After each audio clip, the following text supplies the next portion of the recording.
जब पृथ्वी गोल है तो फिर ये डिसाइड कैसे हो गया कि भारत पूरब दिशा में है और अमेरिका पश्चिम दिशा में है? ऐसा भी तो हो सकता है कि भारत पश्चिम दिशा में हो जाए और उत्तरी अमेरिका, दक्षिणी अमेरिका ये सब पूरब दिशा में हो जाए, क्योंकि पृथ्वी तो गोल है। पृथ्वी तो आप देख रहे हैं कि गोल है, तो हम मैप को तो इस प्रकार भी खोल सकते हैं। ये तो खोलने के ऊपर डिपेंड करता है। तो अगर हम मैप को इस प्रकार खोलते हैं तो आप देख रहे हैं यहाँ पर भारत की स्थिति पश्चिम में आ जा रहा है और जो अमेरिका अभी पश्चिम में है वो पूरब में आ जा रहा है। तो आखिरकार ऐसा क्यों नहीं किया गया? आखिरकार मैप को इस प्रकार क्यों खोला गया कि भारत पूरब दिशा में आ गया और बाकी के देश जो दिखाई दे रहे हैं पश्चिम दिशा में आ गया? समझते हैं, इस वीडियो में अच्छे से समझते हैं।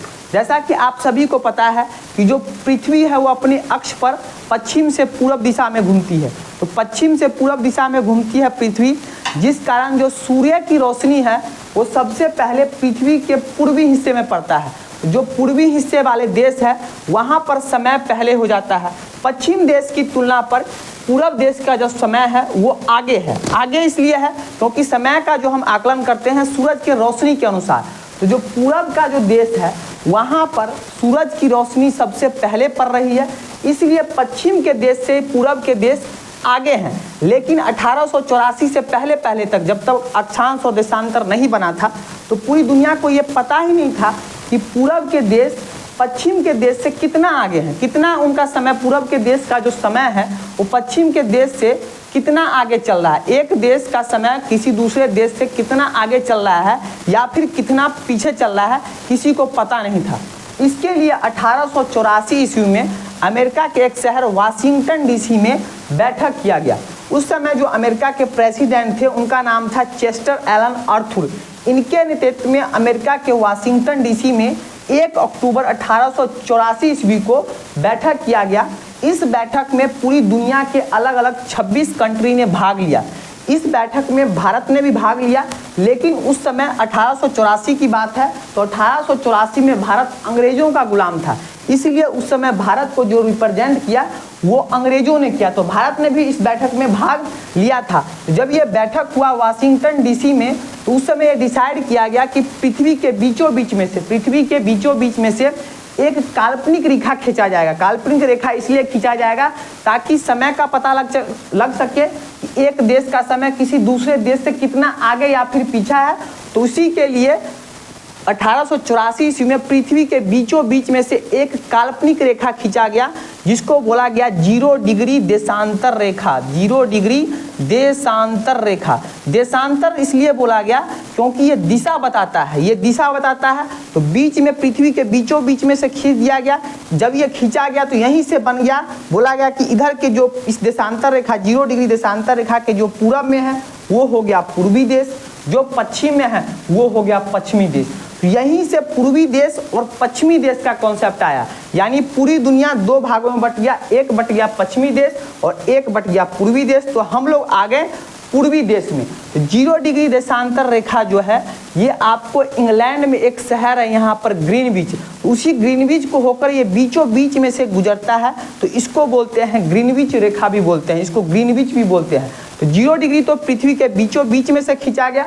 इसी प्रकार आगे 0 डिग्री से फिर आगे चलकर पूरब की दिशा में 1 degree, 2 degree, 3 degree, 4 degree, 5 degree करते करते कुल 180 डिग्री देशांतर खींचा गया 0 डिग्री से पूरब दिशा की ओर, 0 डिग्री से पूरब दिशा की ओर। और उसी प्रकार 0 डिग्री देशांतर से पश्चिम दिशा की ओर भी खींचा गया 1 degree, 2 degree, 3 degree, 4 degree, 5 degree करते करते 180 डिग्री देशांतर इधर भी खींचा गया। तो 180 डिग्री हो गया पूरब की ओर और 180 डिग्री देशांतर हो गया पश्चिम की ओर। तो कुल हो गया 360 डिग्री देशांतर रेखा हो गया। ये जो आपको देशांतर जो पृथ्वी के बीचों बीच में से गुजर रहा है, इसी को माना गया अंतरराष्ट्रीय समय रेखा, या इसी को बोलते हैं GMT। G मतलब हो गया ग्रीनविच, M मतलब हो गया मेरिडियन और T मतलब हो गया टाइम। ग्रीनविच मेरिडियन टाइम रेखा, या इसी को बोलते हैं अंतरराष्ट्रीय समय रेखा। अब जो 180 डिग्री आप देख रहे हैं रेखा पूरब की ओर और पश्चिम की ओर, तो पूरब में मैंने आपको बोला कि सूरज की रोशनी जो है वो पूरब दिशा में पहले पड़ती है, यानी कि जो पूरब के देश होंगे वो पश्चिम देश की तुलना में आगे होंगे, उनका समय आगे होगा। कैसे होगा आगे होगा, यहाँ भी देख सकते हैं। यहाँ 0 डिग्री से 1 डिग्री के बीच में जाने में आगे जब हम बढ़ते हैं तो 4 मिनट समय का वृद्धि होता है, यानी 4 मिनट पॉजिटिव होता है, क्योंकि हम सूरज की ओर करीब जा रहे हैं। तो 0 से 1 डिग्री में गए 4, फिर 1 डिग्री से 2 डिग्री, 2 से 3, तो 4-4 मिनट का अंतर बढ़ता जाएगा।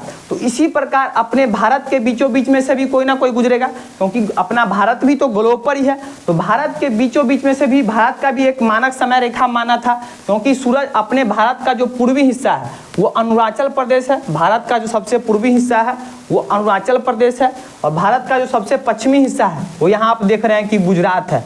तो भारत में जो सूर्य की रोशनी सबसे पहले पड़ती होगी वो अरुणाचल प्रदेश में पड़ेगी, और सबसे बाद में जो पड़ेगी यानी गुजरात में पड़ेगी। तो यानी कि भारत में सबसे पहले जो सुबह होगा वो अरुणाचल प्रदेश में होगा, और सबसे बाद में जो होगा वो गुजरात में होगा। तो ये अंतर हमको पता ना करना होगा कि कितना समय आगे है, अरुणाचल प्रदेश से कितना पीछे गुजरात है, या फिर गुजरात से कितना आगे चल रहा है अरुणाचल प्रदेश।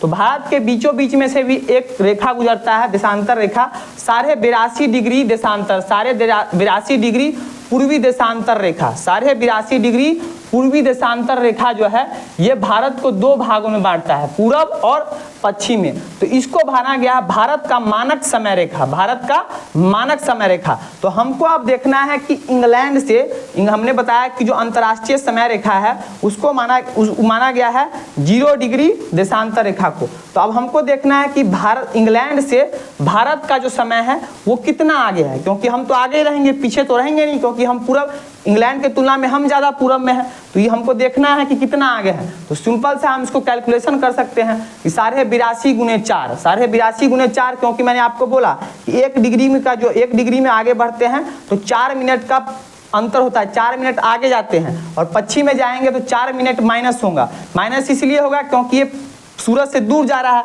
तो समय भी यहाँ पर दूर जाता जाएगा। तो अगर हमको देखना है कि इंग्लैंड से भारत का समय कितना आगे है, तो यहाँ 82.5 गुने हम 4 कर देंगे। तो इसको अगर कैलकुलेशन कीजिएगा तो 330 मिनट आएगा, और अगर मिनट को हम लोग घंटा में कन्वर्ट करेंगे तो 5.5 घंटा आएगा। इसका मतलब ये हो गया कि जो भारत का समय है वो इंग्लैंड से 5.5 घंटा आगे है, इंग्लैंड से 5.5 घंटा आगे हैं। तो इसी प्रकार आप पूरी दुनिया के किसी भी देश का समय निकाल सकते हैं, बस शर्तें आपको देशांतर रेखा पता होना होगा।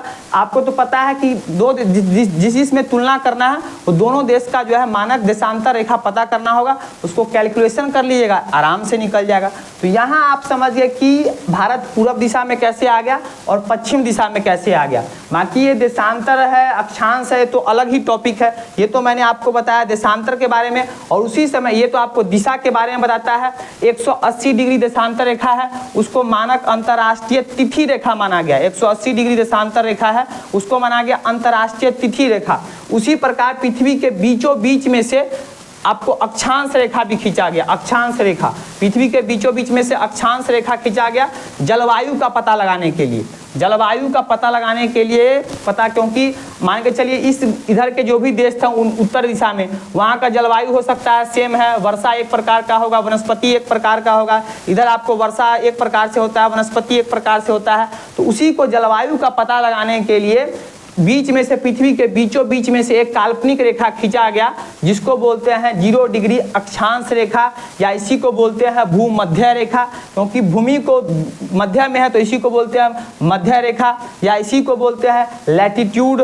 तो ये जो है अक्षांश देशांतर का टॉपिक है, इसके ऊपर किसी नेक्स्ट दिन वीडियो बना दिया जाएगा कि अक्षांश क्या है, देशांतर क्या है। अभी मैंने आपको बताया 82.5 डिग्री देशांतर ये भारत के बीचों बीच में से गुजरता है। ये भारत के कितने राज्यों में से गुजरता है, अगर ये जानना है तो जान सकते हैं। 1 नंबर ये यूपी हो गया, 2 नंबर में अपना ये एमपी वाला भाग आता है, ऐसे करके ये एमपी हो गया, तीसरा छत्तीसगढ़ हो गया, चौथा ये उड़ीसा हो गया, 5वां ये आपको आंध्र प्रदेश हो गया। तो 82.5 डिग्री पूर्वी देशांतर रेखा है वो भारत के 5 राज्यों से होकर गुजरती है, यूपी, एमपी, छत्तीसगढ़, उड़ीसा और आंध्र प्रदेश। बाकी अक्षांश देशांतर क्या है इसको हम किसी नेक्स्ट वीडियो में अच्छे से समझेंगे। बाकी अब आप लोग का कॉन्सेप्ट क्लियर हो गया होगा इस प्रकार मैप को क्यों नहीं खोला गया, वरना खोलने को तो हम लोग तो इस प्रकार भी मैप को खोल सकते हैं, भारत पश्चिम में आ जाएगा और ये अमेरिका जो इधर वाले देश हैं वो पूरा में चल जाएगा, लेकिन क्यों आया आप तो समझ गए। तो अगर ये जानकारी अच्छा लगा हो तो इस वीडियो को ज़्यादा से ज़्यादा अपने दोस्तों के साथ शेयर कीजिएगा। अगर इस वीडियो को आप लोग मेरे फेसबुक पेज पर देख रहे हैं तो मेरे फेसबुक पेज शुभम नारायण को फॉलो कीजिएगा। अगर यूट्यूब पर देख रहे हैं तो मेरे यूट्यूब चैनल शुभम नारायण को सब्सक्राइब कीजिएगा। आज के लिए इतना ही, मिलते हैं नेक्स्ट वीडियो में नए टॉपिक साथ, तब तक के लिए जय हिंद जय भारत।